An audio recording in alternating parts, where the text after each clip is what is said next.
జగన్మోహన్ రెడ్డి గారి ఇంట్లో ఉన్నటువంటి చెల్లెల్ని తీసుకొచ్చి రోడ్డు ఎక్కించి జగన్మోహన్ రెడ్డి గారి మీద నిందలు మోపేటువంటి కార్యక్రమం ఈ రాష్ట్రంలో ఉన్నటువంటి ప్రజలందరూ కూడా ఆలోచించాల్సినటువంటి అవసరం ఉంది.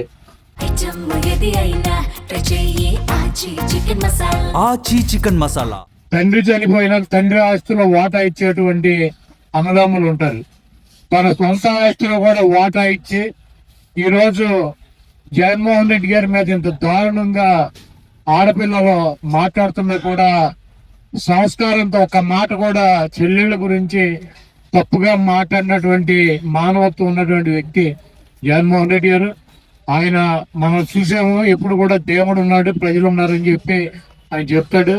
తిరుపతి లడ్డు విషయంలో దేవుడు కూటమి ప్రభుత్వానికి కానీ ఆ కూటమిలో ఉన్నటువంటి నాయకులకు కానీ ఎటువంటి ముట్టికాయలు వేసాడో, ఏ రకంగా అభాసు పాలయ్యారో మనం చూసాము. తప్పకుండా ఆ దేవుడి దయతో ప్రజల దయతో జగన్మోహన్ రెడ్డి గారు ముఖ్యమంత్రి అవటం తథ్యం.